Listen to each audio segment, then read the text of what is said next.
Hey, Quammen, how's the fish biting? With its teeth, but not today. Why's that? Quamon be not certain. The fish always bite before, but then Quamon be having lure. Now no lure, just bait. What do you need to make a lure? Quamon can make lure with just anything, as long as it be colorful and not get heavy in water. You're a real DIY guy, don't you know? Always be something wrong with Quamon. That was actually a compliment. Oh. Are you happy now, Quammen? Quamon be happy. He be wanting fish to bite. But if they do not, Quamon still be happy.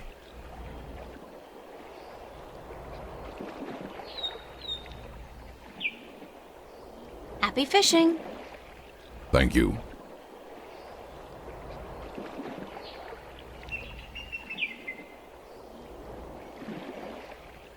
Could this wrapper work as a lure?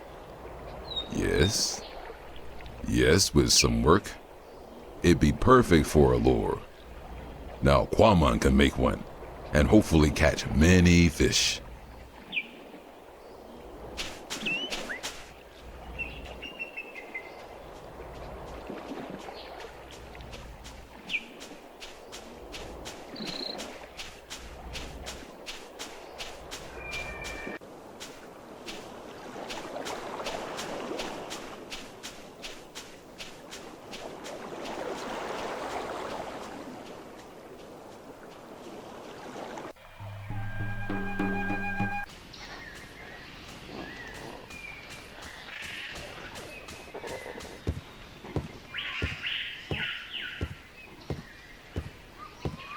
It's a big wooden crossbow, I guess. I wonder who built it and what it's for.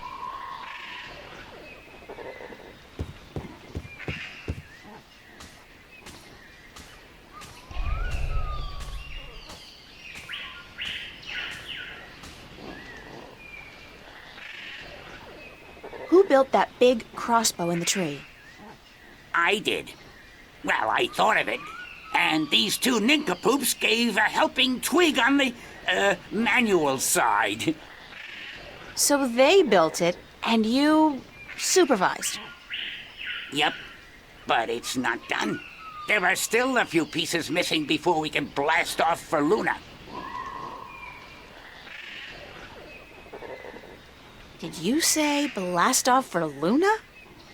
That's what I said, Luna. As in the moon? The same. You intend to go to the moon using that thing? Lunar cannon. And yes, that's the plan. You guys are loonies! If by loonies you mean visionaries, then yes, we are. How come you're not working on your lunar cannon now? Because of that infernal noise is why. But Quammen has moved back to the Orlowal village. He's not going to disturb you again, trust me. Really? How the heck did that happen? Nah, I don't care. The important thing is we can work again. Thanks, lady.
I don't figure I'll be needing the rod anytime soon, but I'll borrow the line.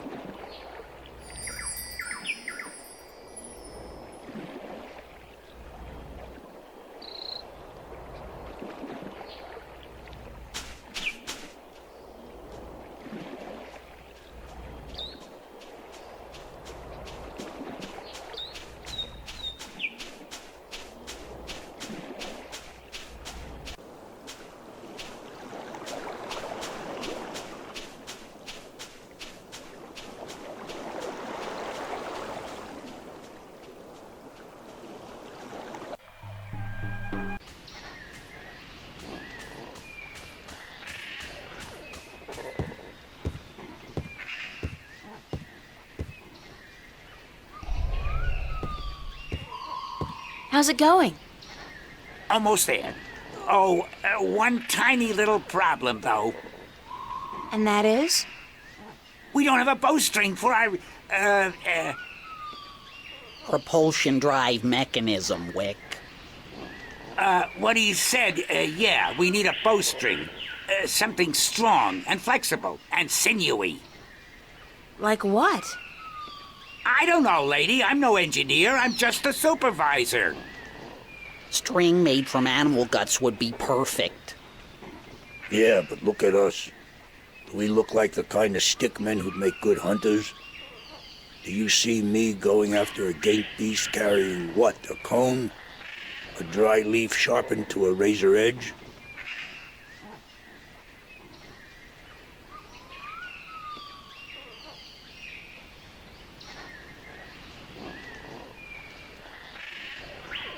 Can you use this as bowstring for your, lunar cannon? Let me see that. Oh yeah, that gonna work good.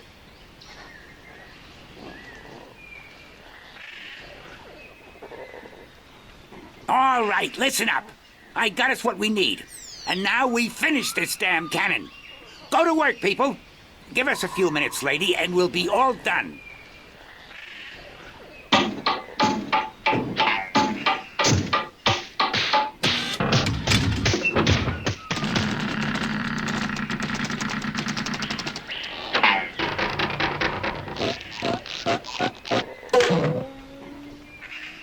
It worked. Of course it worked, you wood-brained fool. I built it.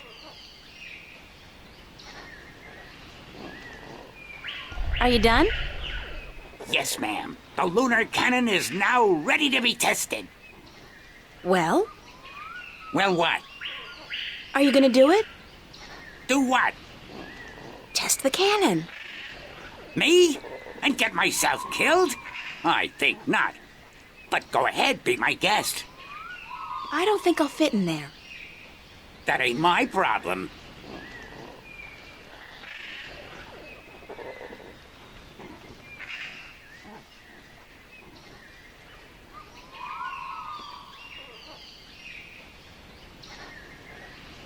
I'll just place the hook along the bowstring, like so, and let the rope trail behind it.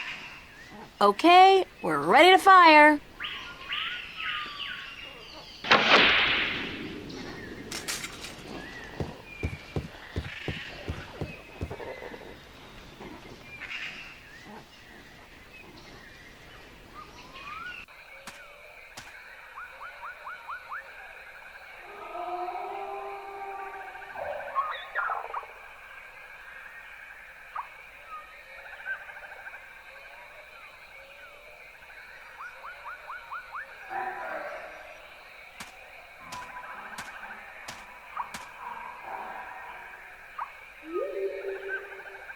That's the last of it, unfortunately.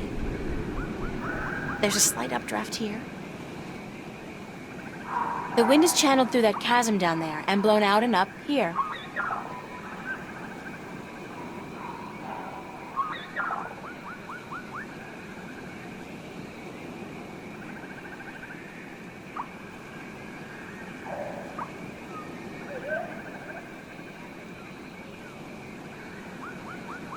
Oh, God, I think I'm gonna throw up. That was so not appetizing. Weirdest thing, though. I do feel lighter.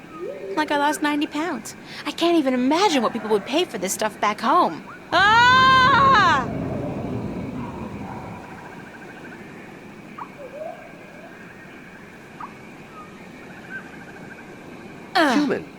You flew across the chasm.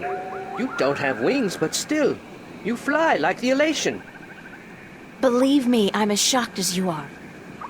Are you the Windbringer? Yes, I am. This is an exciting day. Remind me again who the Windbringer is.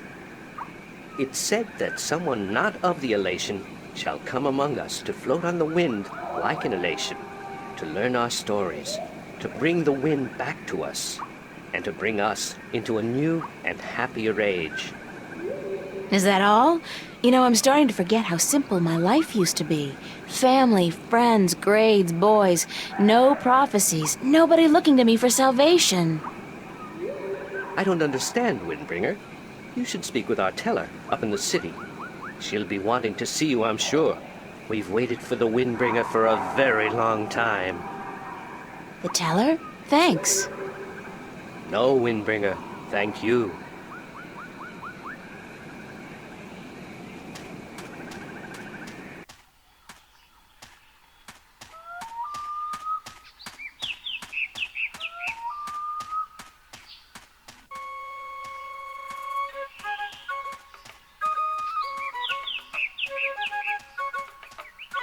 Halt!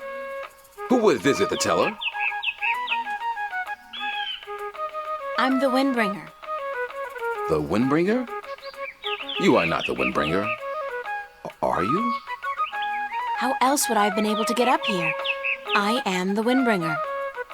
If so, you must prove that you are of the elation. There are 4 tales from the 4 corners of the world that you must know by heart.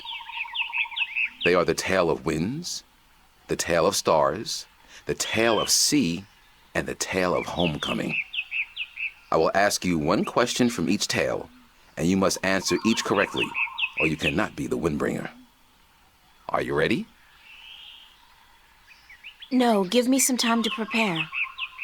Then return when you are ready, and I will test your knowledge of the 4 tales.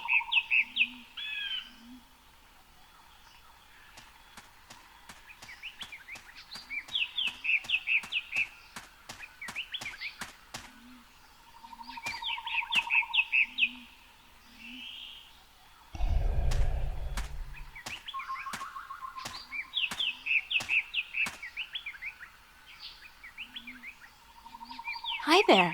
What you doing? Playing? Yeah, what are you playing? Nothing. My daddy's in the castle watch. He's allowed to sharpen his claws. Really? My daddy owns a farm.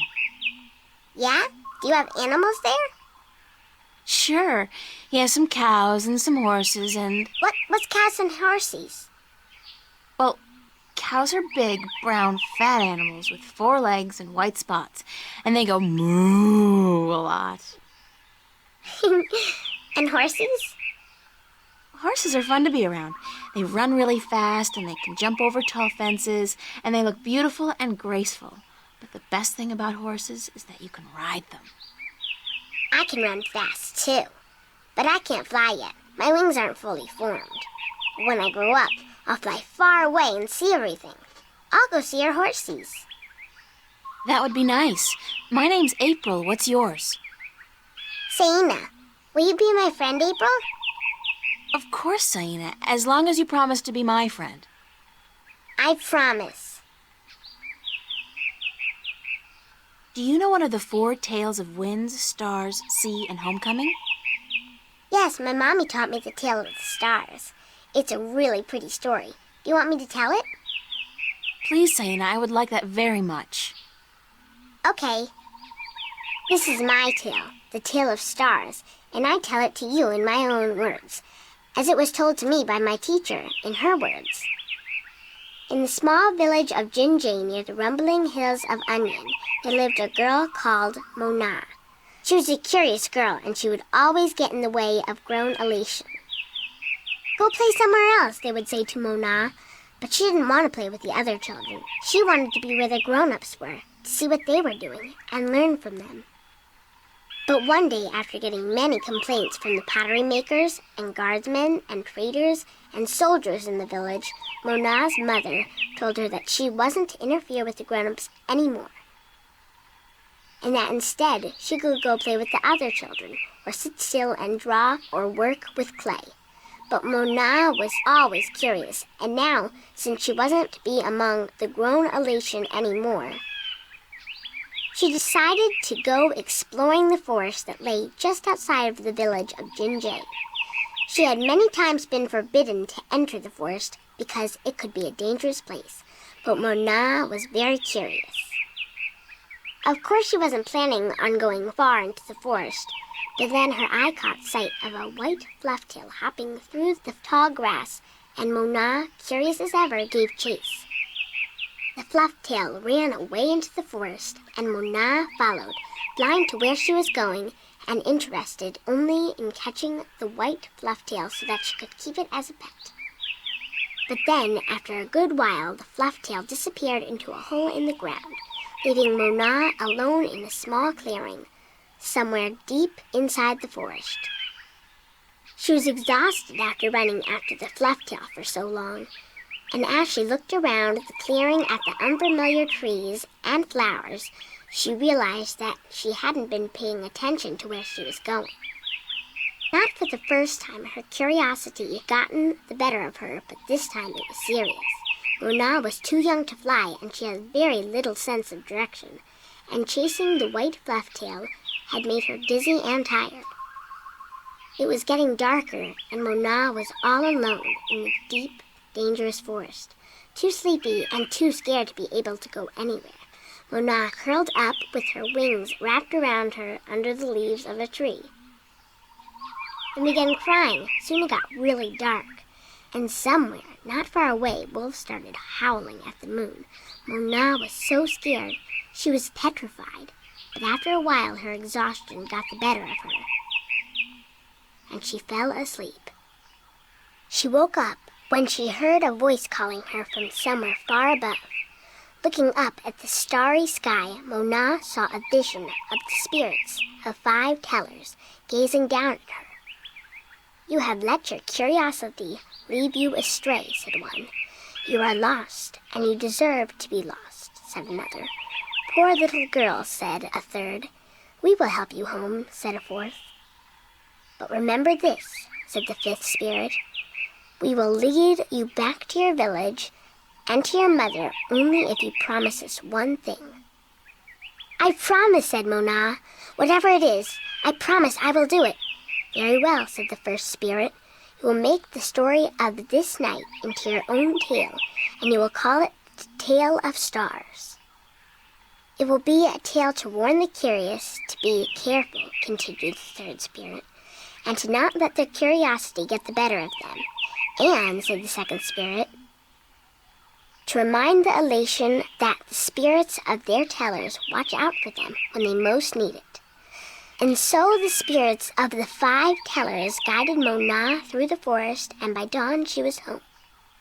And Mona did tell her tale, the Tale of Stars, to everyone in the village, so that everyone would remember that the curious must be cautious, and that the spirits of the tellers are always watching. This was my tale, the Tale of Stars, and I told it in my own words as my teacher did to me. That was a beautiful tale, Saina. Thank you. Have fun, Saina. Are you leaving? Yes, I'm sorry, but there are some things I have to do. Grown-ups are always too busy.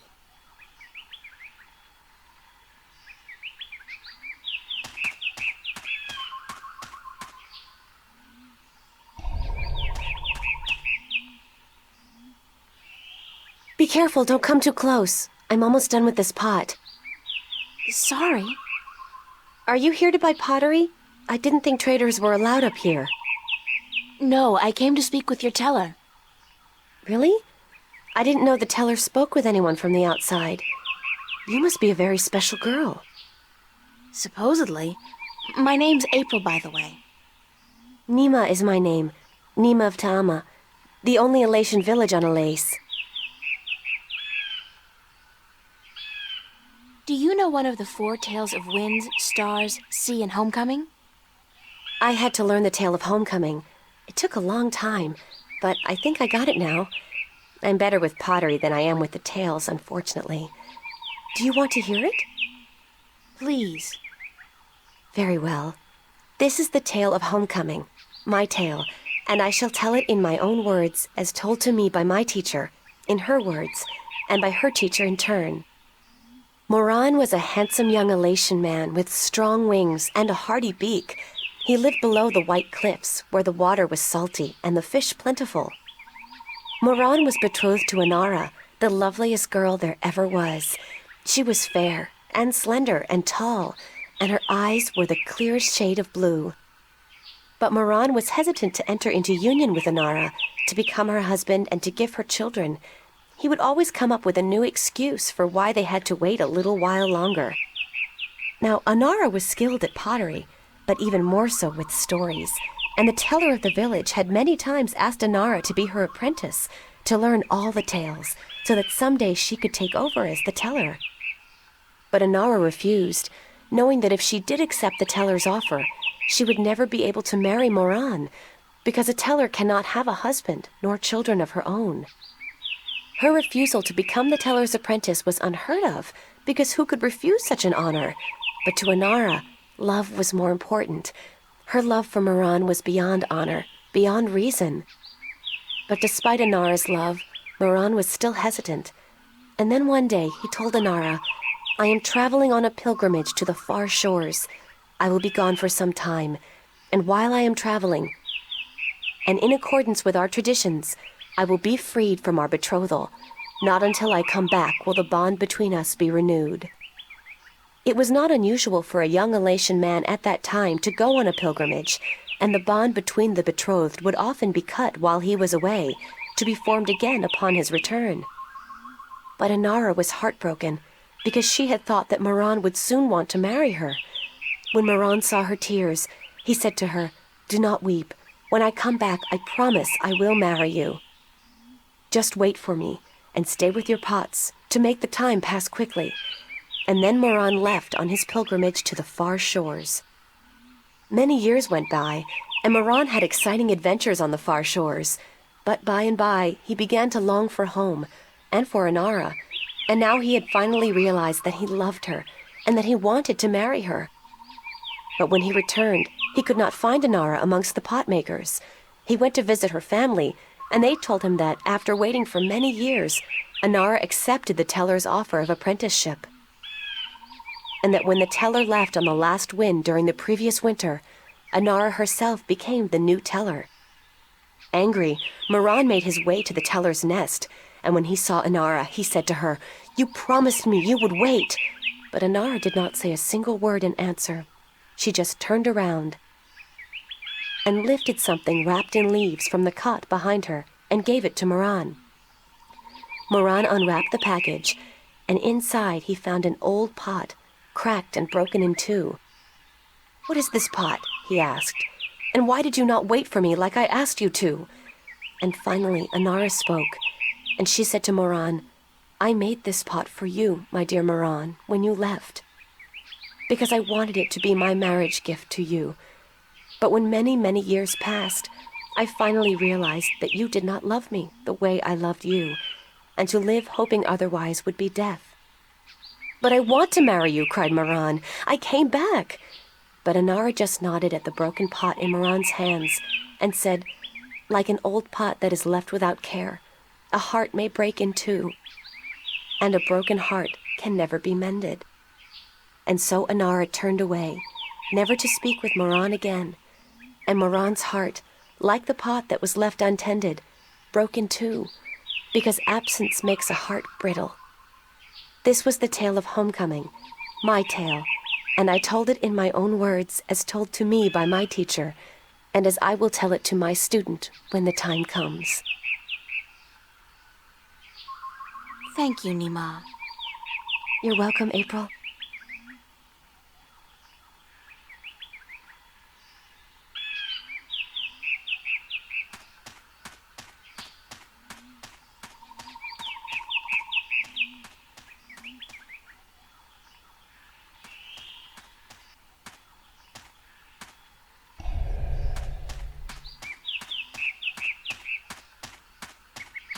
do you know one of the 4 tales of winds, stars, sea, and homecoming? Mine is the tale of sea, human. Would you mind telling it to me? I would be happy to do so. This is the tale of sea, told in my own words, as it was told to me by my teacher in his words, and to him by his teacher in his words. This was a very, very long time ago, when the Elation were a strong people, and we could spend days riding the hot winds above the seas.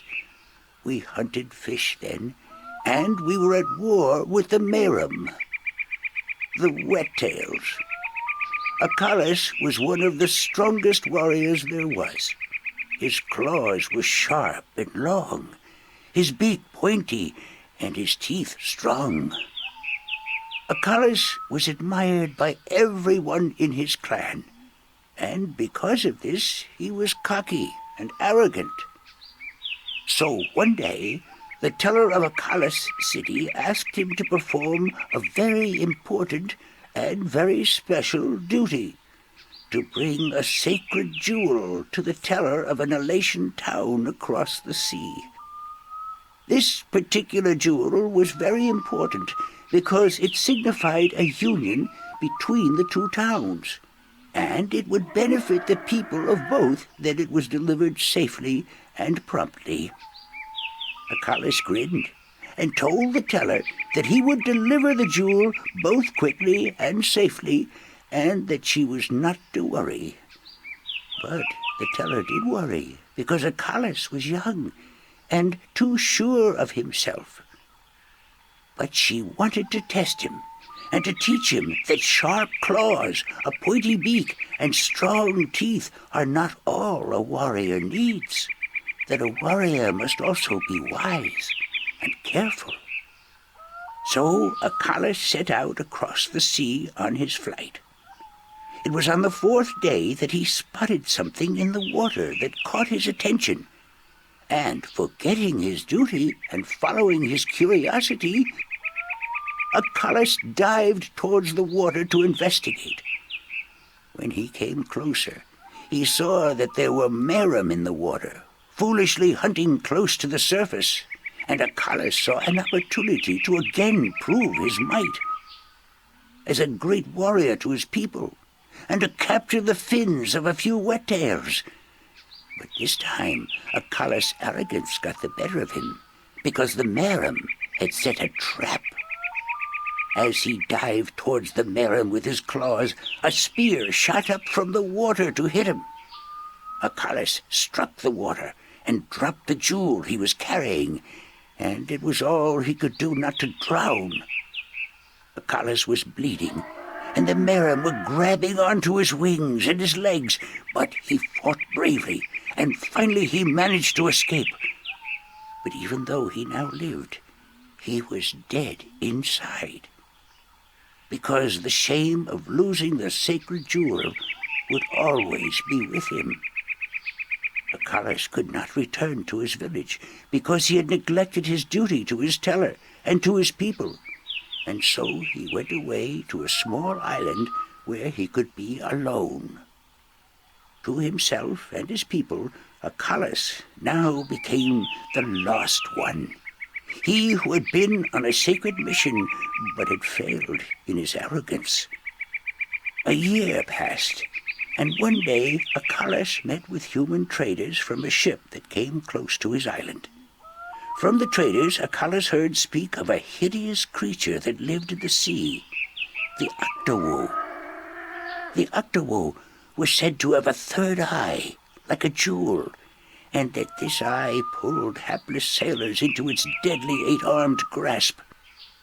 Achilles knew immediately that the octowoe's third eye had to be the jewel that he lost in the sea a year ago, and he now saw the opportunity to redeem himself. But Elation were not used to water, and the thought of submerging himself in the cold, harsh ocean chilled Achilles to his heart. But he was the lost one, and if in his death he could at the very least redeem himself, To his own heart, then, it would be worth it. So Acalus fashioned himself a spear, because in the water his claws and his beak would be too slow, and he flew out to where the octowoe was last seen. And then Acalus dived into the sea. The dark water closed in on him, and his wings and legs went numb. But still Acalus kept pushing down until he saw the lair of the octowoe. Spotting Acalus, the octowoe attacked, and Acalus saw the monster's third eye, his sacred jewel, shining bright in the darkness, and his heart was filled with a sense of duty and courage that he had never felt before.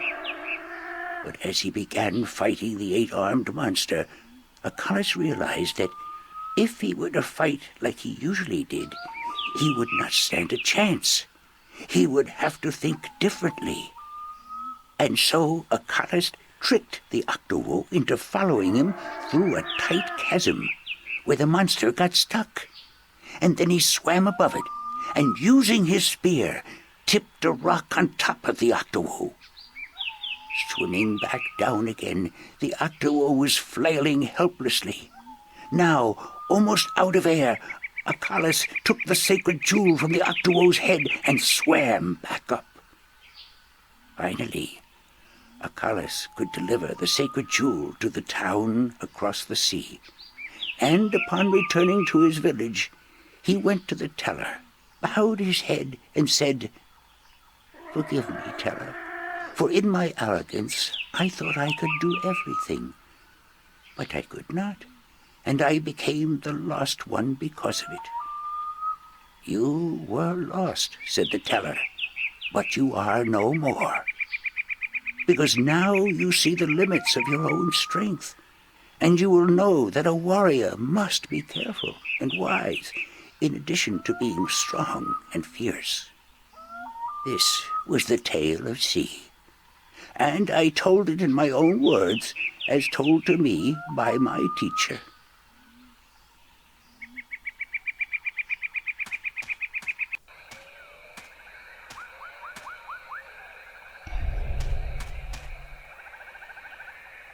Do you know one of the 4 tales of winds, stars, sea, and homecoming? Mine is the tale of winds, Windbringer. Do you wish to hear it? Very much. Then I shall tell it. This is the tale of winds, my tale, and I pledge to tell it in my own words, as told in turn by my teacher. In the village of Karan, in the mountains of tall winds, there lived a young Elatian woman named Iwana. Iwana had one desire above all others, to soar higher and farther than anyone else. And even though her wings were no broader, nor her body sleeker than anyone else's, she pursued this foolish desire without rest. And as time passed, she did soar higher, and she did fly farther than the other young Elatian in her village, and her name became known far and wide amongst the tribes of the mountains of tall winds. But still, Iwana was not happy. She was not happy because, in her vanity, even though she was a better flyer than almost everyone else, and to her eyes, she was still not good enough. She wanted to be so much better than anyone else that she would be remembered for all time as the best flyer amongst all the Elation. And so one day, Iwana decided to climb to the top of Mount Bakta'ana, the Tower of Light, and to soar from those giddy heights to the ends of the world. Her friends and her family pleaded with her not to, because every Elation knew that to soar from such heights was dangerous, that at such heights the air was thin and the winds treacherous. But Iwana would not listen, and on a cold and clear morning she climbed up the Tower of Light to the rock and the ice at the very top. From there she could see to the ends of the world.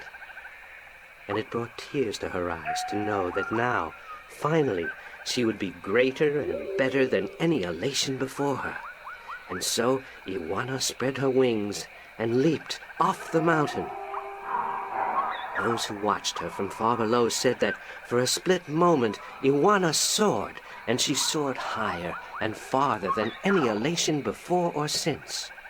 But then the treacherous winds caught a hold of her, and the thin air made her plummet towards the ground, and to fall to her death amongst the rocks at the base of the mountain. In her vanity, Iwana could not see beyond her desire to be the very best. And vanity always stands to fall. That was the tale of winds, my tale, and I told it in my own words, as told to me in turn by my teacher.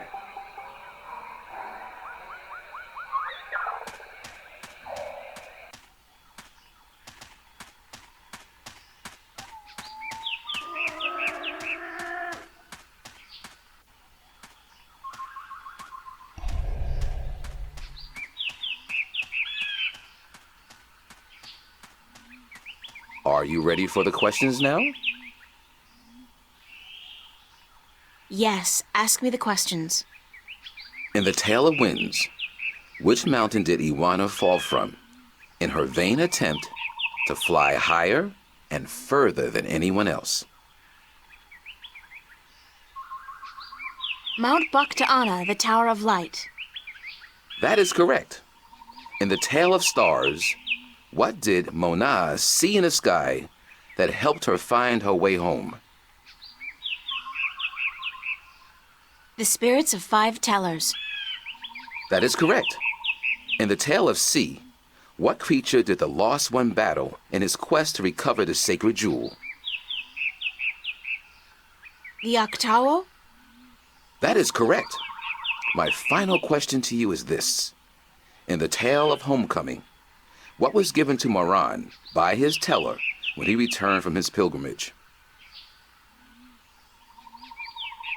A broken pot, to teach him that absence may break a heart in two. You have correctly answered all my questions, and so have proven your knowledge of the 4 tales. You are the Windbringer.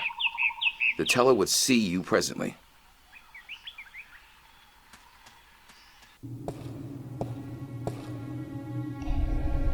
Come closer, human. Closer. I cannot see your face. Closer still. Come sit here by me.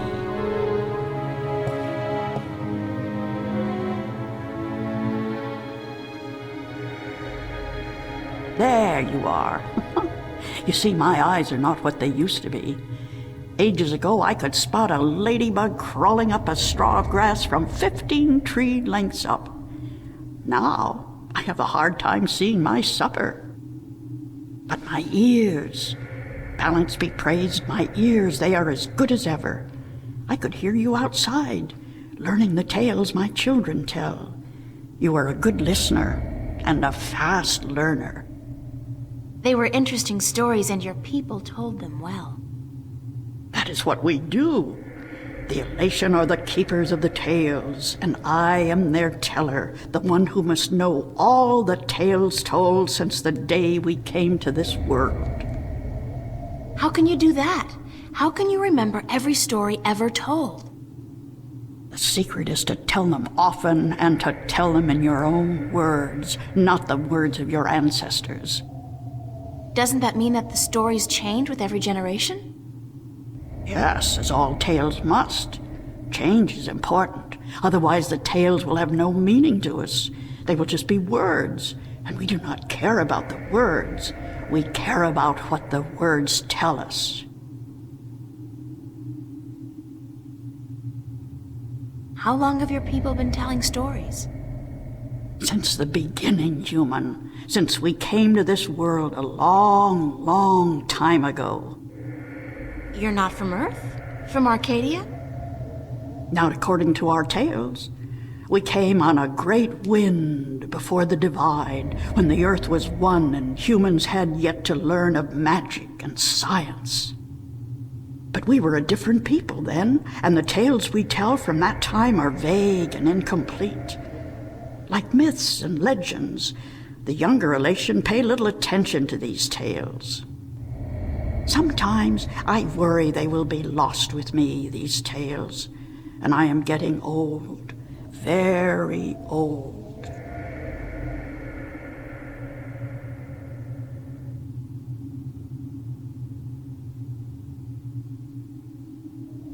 I came to you to find answers to some important questions. Ask, and I will try my best to answer. Have you heard of an ancient god or dragon that lives beneath the sea? Once, long ago, when my people lived in harmony with the Merim, there were stories of an old god worshipped by the Merim who resided deep in the darkest depths of the ocean. According to legend, the old god had once brought the Merim into their realm, into the ocean, and he was now sleeping, resting before the journey back. Back where? To a great ocean amongst the stars. When the time came, he would gather the Merim and bring them home with him, back to their world, to their ocean. Strangely enough, we have a similar tale. It is said that the great wind that brought us here will someday return to bring us back to a place where we can soar forever on warm winds. Like heaven. In a way, perhaps, but without the need for any of us to die. The great wind will just sweep us up and carry us away. Every evening before I go to sleep, I recite this tale to myself. It is a comforting one. What do you know about the Dryad kin? Kin are numbered 4, or so our tales tell. 2 in this world, 2 in the other. The mirror world, the white and the blue, the red and the green. Do you know where they are? No, the tales never say. The kin are elusive. They keep to themselves. I have never seen one myself, and I doubt any of my kind has. The tales do say that our past and our future are tied to the fate of the kin, but how I would not pretend to know. This is one tale that is yet to be told. Do you know anything about the Guardian's realm? This is human business. Would you not know more than I? Your people are the keepers of the tales. You remember more than humankind has forgotten. Please, I need to hear what you know. That is very little. The Guardian's realm is home to the Guardian in his tower. No one is permitted within except the Guardian who was, the Guardian who is, and the Guardian who will be. And of course the Dryad kin, who were instrumental in its making. Have you ever heard of the existence of a hidden entrance to his realm? Oh, yes. Yes, I have heard tell of such a thing, though I would not know where it is. I gather that one of the kin may be able to tell you. Thank you. I don't have any more questions. I am glad I could help you with some answers. I'm the Windbringer. I know you are.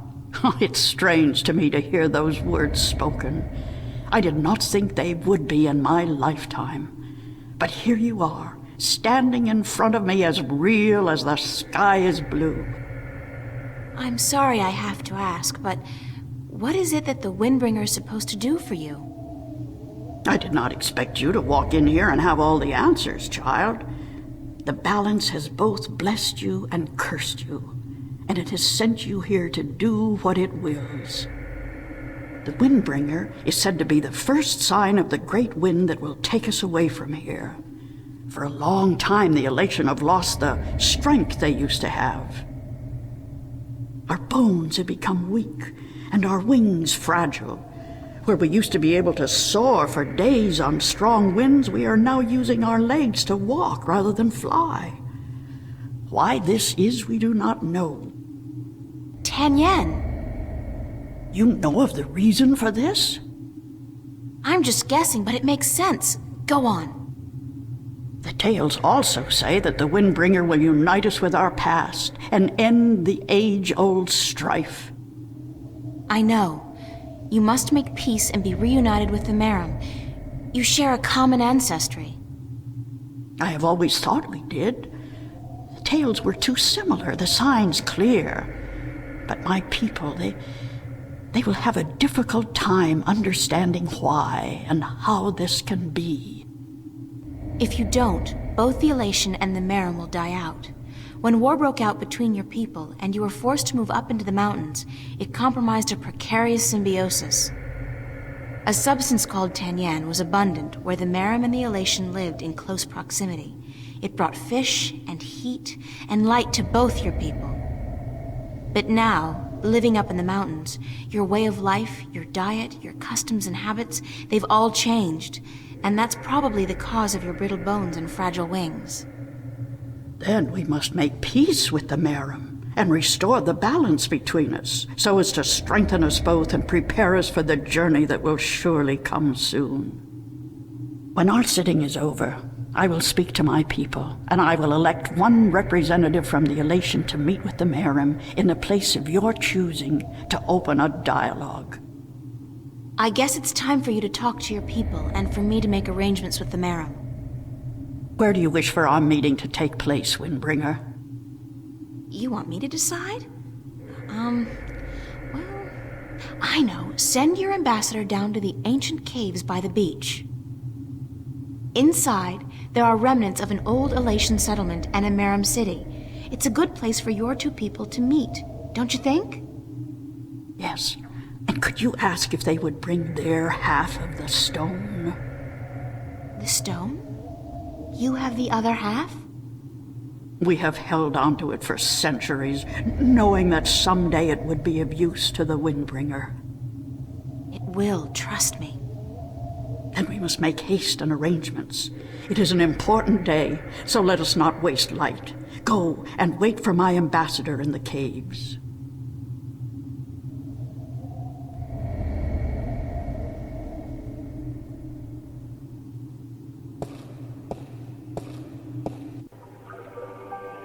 It's amazing. This place is so beautiful. And the scent of sea and rock and nest.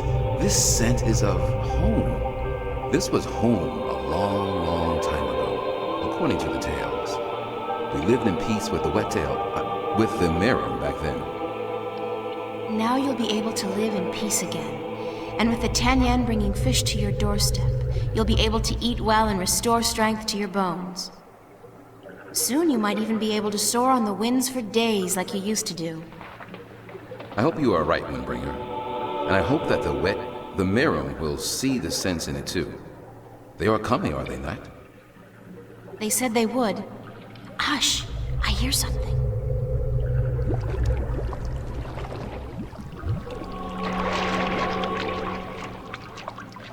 We are here, Water Stiller, as was promised.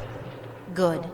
Now, as representatives of your respective peoples, you, the Queen of a Merim city, and you, guard to the elation teller, must fulfill the prophecy and join the two parts of the one stone.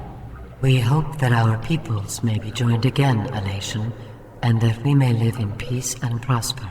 As do we, Merim, and we pledge to do all we can for this to happen.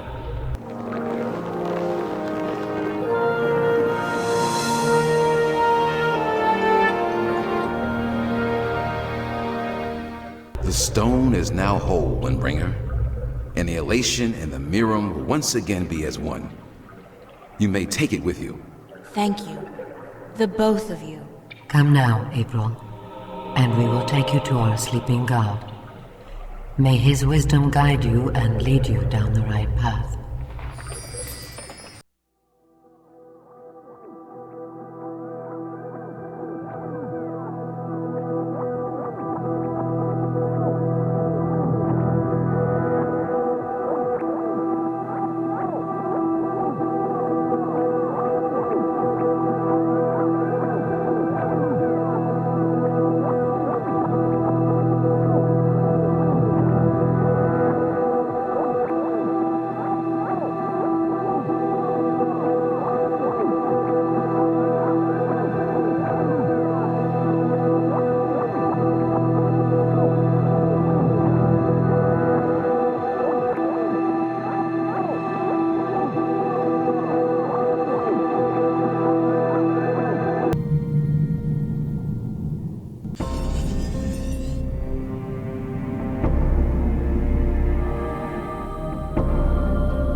uncovering something.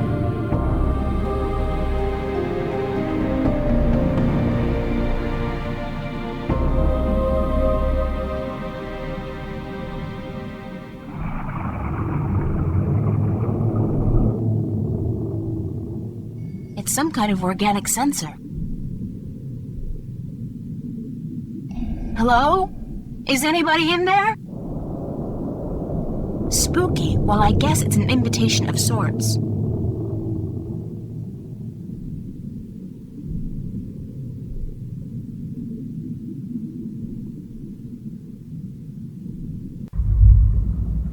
There's air in here. And it's dry. I swear I'm never taking a bath again. That doesn't look like a natural protrusion. It's too big and round.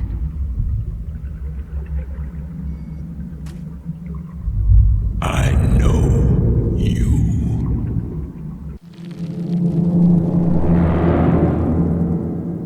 Do not be afraid.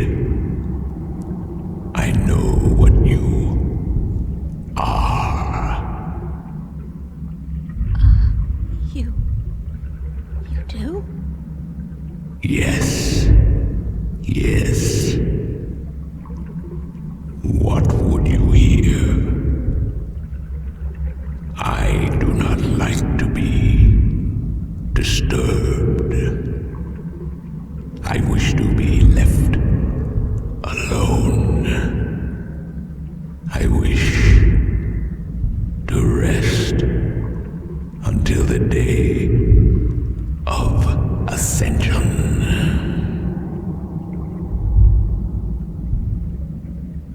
I'm sorry to disturb you, but I need some answers.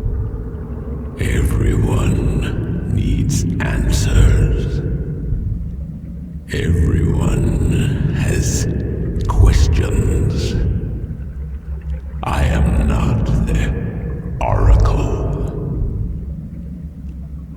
I cannot answer all your questions. I don't expect you to answer all of them, but I was hoping for an answer to at least some of them. Then ask and be gone. I'm looking for a jewel called the Dragon's Eye. Yes. I have one such jewel. I guess that's it. Take it. Are you sure? Take it. It is yours now.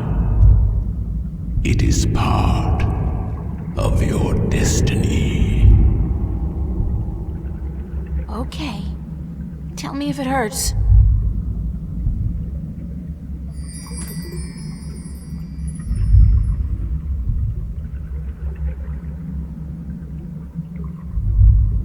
What is the day of Ascension? The day when the kin return home.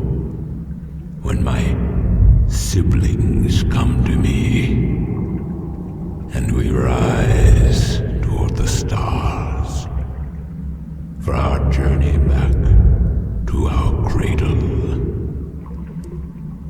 This is the day of Ascension. So you're going back to wherever it is you came from? We will, eventually, when everything is ready. When what's ready? I will not answer that question. It is not necessary for you to know.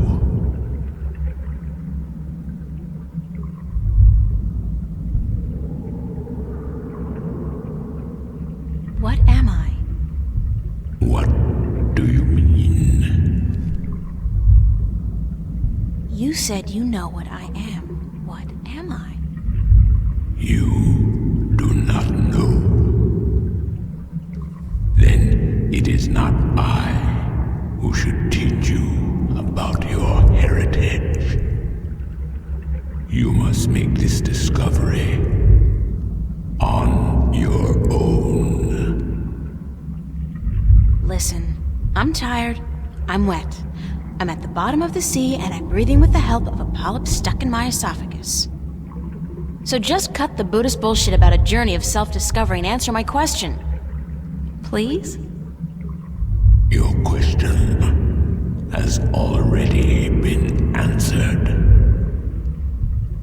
That is all I will tell you. Your journey began with an answer. It is only now that you know the question. That's so not helpful, but thank you. I need to know where I can find the gateway to the Guardian's realm. So you come to me. They told me, well, they as in the few people who could tell me anything at all, they told me that if anyone would know, it'd be you. I know. When the earth was divided, there was a doorway left open where the tower was built. But it's moved, hasn't it? That spot. When Stark and Arcadia were created, that spot moved somewhere else. Into the sky. Amongst the stars. But where? I knew you were coming. Your journey has not been a quiet one. Even down here, I could hear you. I speak with the dark people. They are my messengers. They have prepared a map for you with the entrance you are looking for. You knew I was coming and why? Then, okay, I know this is probably a futile question, but why didn't you send the dark people to me earlier? You could have saved me a lot of time and hard work. You are afraid of time and hard work. No, but it's the principle of it, isn't it? No, it is not. You had prophecies to fulfill. You had a purpose. Bringing my children together in preparation. This was important. And for that, I thank you. Now, I wish to sleep. You said something about a map? The dark people have it. They will meet you. I will bring you to them. What, now? Yes. Hold on.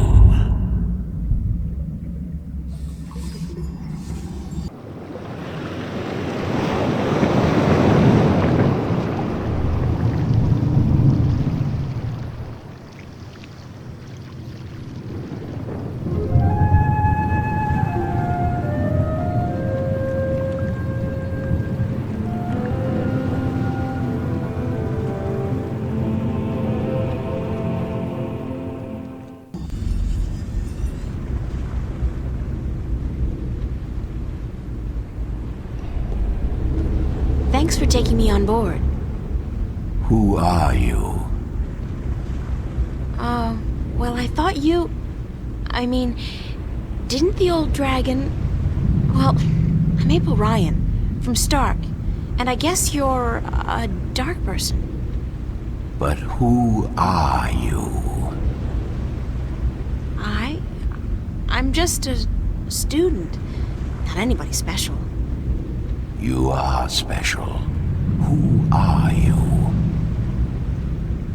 I'm not. I'm just...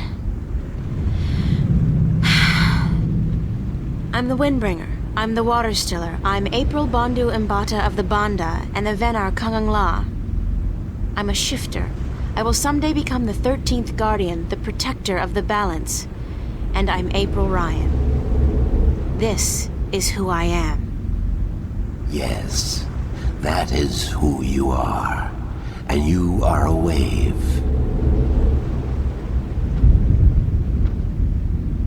Why am I, a wave?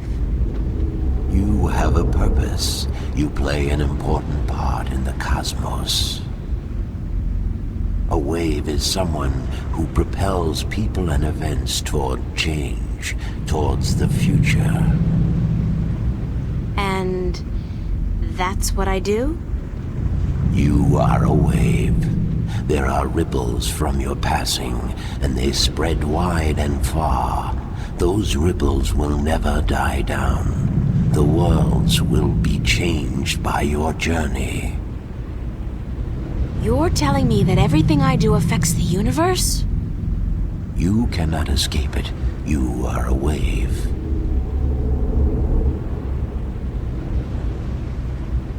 The ancient dragon, the blue of the Drake kin, told me you had a map for me.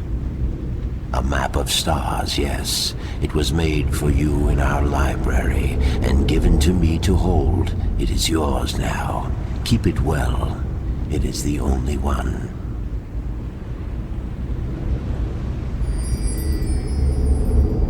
I'm looking for an ancient stone given to you by the Sentinel, the Fathers. You came for the stone. Of course we have it with us. Our ship would not have been chosen to meet you were it not for the stone we carry with us. Everybody's just waiting around for me to show up, so that they can give me stuff. Who knew adventuring was going to be this easy? It will not always be so easy. Of that I can assure you. But here is our stone. We entrust it to you, as we were instructed to do when the Fathers first entrusted it to us.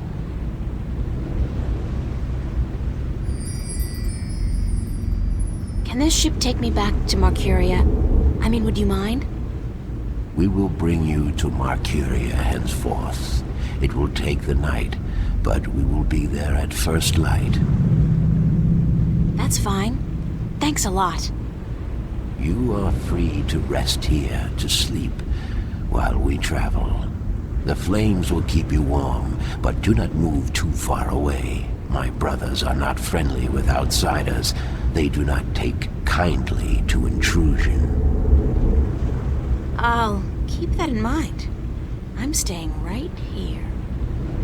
Good. Sleep.